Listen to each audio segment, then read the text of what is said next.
When a horse gave birth to a foal, the veterinarian examined the newborn and was stunned by what he saw. With a look of disbelief, he declared, "That's not a foal." Mrs. Johnson quickly noticed something was wrong with her horse, Daisy. She was acting restless and uneasy, which Mrs. Johnson had only seen before with horses in labor. This was strange because Daisy had never shown any signs of being pregnant. As Daisy's behavior worsened, it became clear she was actually in labor. Everyone was shocked when the foal was born, but not for the reasons you might think. After a final push, the foal's head and front legs came out, followed by the rest of the body.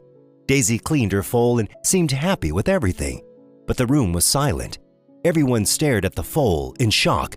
No one expected it to look like this. Dr. Thompson, the veterinarian, looked very pale.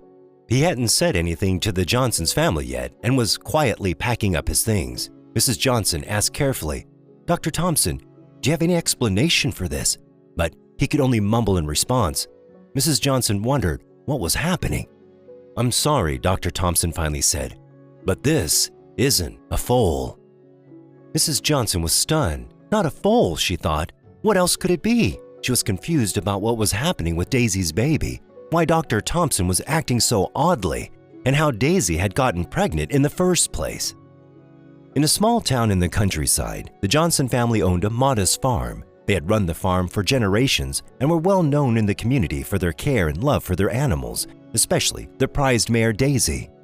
Daisy was a beautiful black horse with a gentle nature, and everyone in town adored her. She had never been used for breeding, as the Johnsons kept her mainly as a companion. So it was a big surprise one spring morning when they noticed Daisy was acting strangely. She was pacing in her stall, whinnying and stomping her hooves, clearly distressed.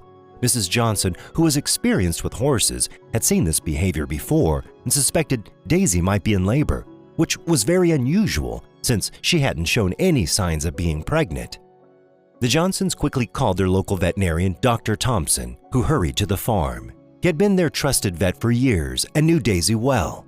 When he arrived, Mr. Johnson, who was very worried, led him to Daisy's stall. Dr. Thompson assessed Daisy and saw that she was in labor and that the foal would arrive soon. Mrs. Johnson was confused. No stallion had been near Daisy, so how could she be pregnant? But she soon realized that her main concern was helping Daisy through the birth, and she needed all the help she could get. Luckily, Dr. Thompson had brought all the needed equipment and set everything up. But first, Daisy had to try to give birth on her own.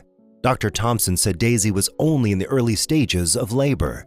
Active labor might not start for a few hours or even a day, so all they could do was wait. Mrs. Johnson, however, wasn't going to sit idly by.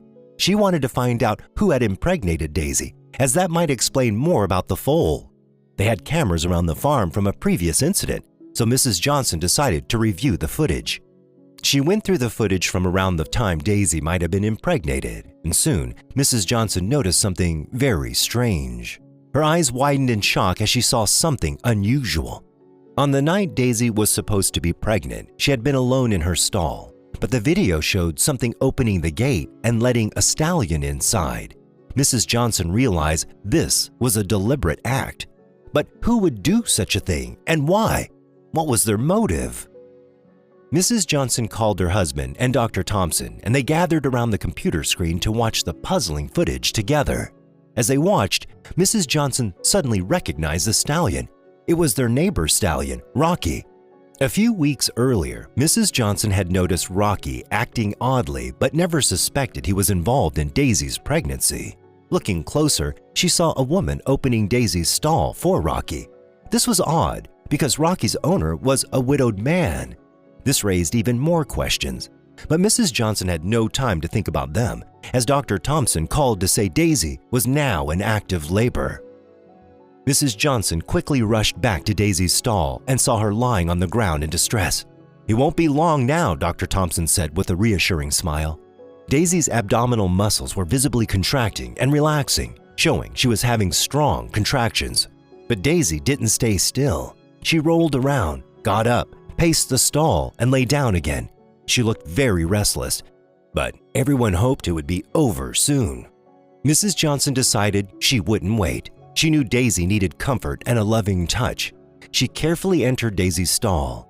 Daisy's breathing calmed a little when Mrs. Johnson placed her hand gently on the horse's back. She stroked Daisy and softly reassured her that everything would be okay. Mrs. Johnson then checked under Daisy's tail and saw the foal was almost ready to come. However, something was wrong. Daisy had been in labor for a long time, and the foal should have been born by now. Mrs. Johnson saw that the foal was in a breech position, which was very serious and wouldn't fix itself. They had to help Daisy quickly, or it could end badly for both of them. The vet realized how serious the situation was and agreed with Mrs. Johnson. They needed to help the foal get into a better position right away. Time was crucial. Dr. Thompson called for more veterinary help because they needed immediate assistance. Soon, a team of veterinarians arrived to help with the difficult birth. Dr. Thompson and his team worked hard, using their skills and equipment to help Daisy.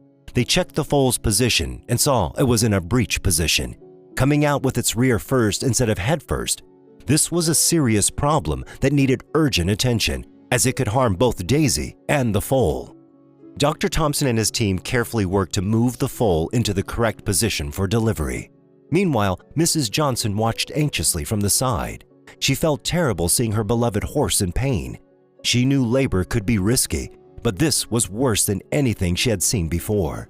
Upset with whoever had caused this problem, she decided to visit her neighbor's farm to confront him with the footage.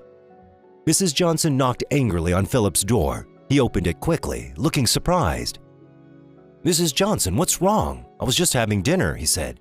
"Your dinner can wait. What did you do to Daisy?" Mrs. Johnson demanded. Philip looked confused. "I don't know what you're talking about," he said, frowning. "I'll show you," Mrs. Johnson replied firmly. She walked into the house and set her laptop on the table. "Explain this, Philip," she said, pressing play on the video.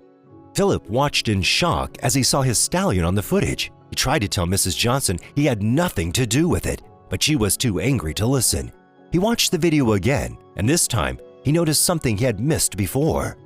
"Wait," Philip suddenly said. "I recognize that hand." He didn't immediately explain further, remaining silent.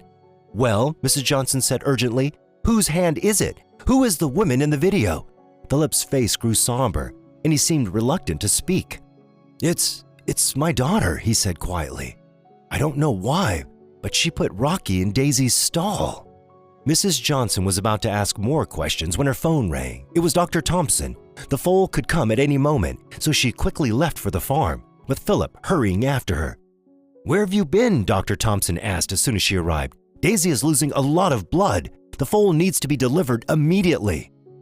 The foal's tiny hooves were already visible, but Daisy was completely worn out from the long labor. She didn't have the strength to push anymore. Dr. Thompson quickly placed a special chain around the foal's hooves to assist Daisy.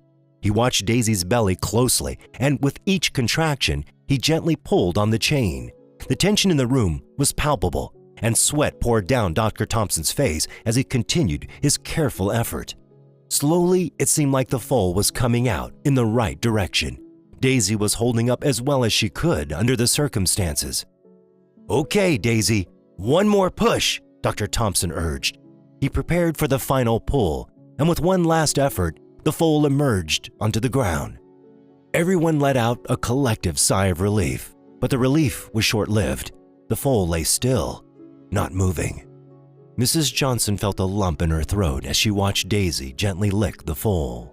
Those first few moments seemed to stretch on forever. Everyone was fixated on the foal, which remained still and unresponsive. Just as Mrs. Johnson was about to give up hope, she noticed a slight movement. The foal began to move more and more, eventually trying to stand up.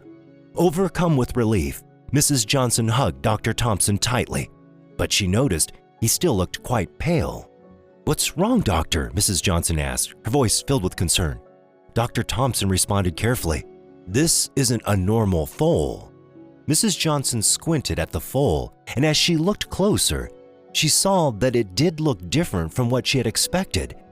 "What's wrong with it?" she asked Dr. Thompson, worried. Before Dr. Thompson could respond, Mrs. Johnson heard a car pulling into her driveway.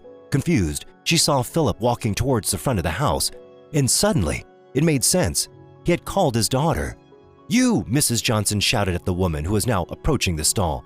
"You're the one who did this to Daisy." Dr. Thompson stepped in, trying to calm the situation. "Let's stay calm. Who is this person?"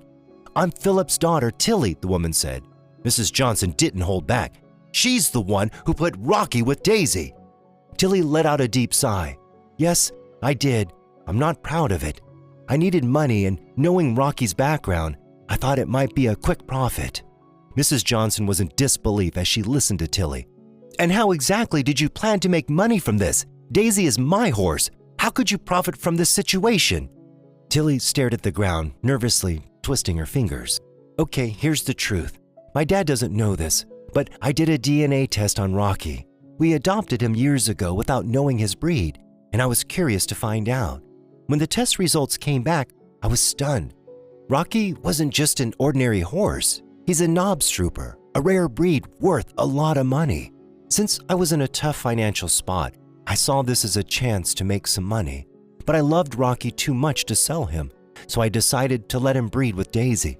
It was a terrible decision, and I realized how wrong it was too late to fix it. I planned to take the foal as soon as it was born, but I knew that would be impossible. I'm deeply sorry. I've been checking on Daisy often because I felt so guilty about what I did." "I've decided not to call the police, Tilly," Mrs. Johnson said after a pause. Everyone was surprised by her sudden change in attitude, especially since she had been so angry just moments ago. "Today has been very stressful for everyone. It could have ended badly, but thankfully it didn't.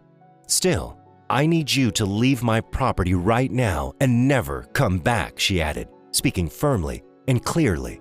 Tilly's eyes widened, surprised by the sudden change in Mrs. Johnson's attitude. The seriousness of the situation became clear to her as Mrs. Johnson's words sank in. Without arguing, Tilly turned and walked away. Daisy and her foal fully recovered. Mrs. Johnson named the foal Dorothy, which means God's gift in Greek. She occasionally let Rocky graze with them in the meadows. Mrs. Johnson never sold Daisy or Dorothy because she didn't care about the money. They all lived a long and happy life together. And that's the end of our story. What did you think? We'd love to hear your thoughts, so please share them in the comments down below. And until next time, take care.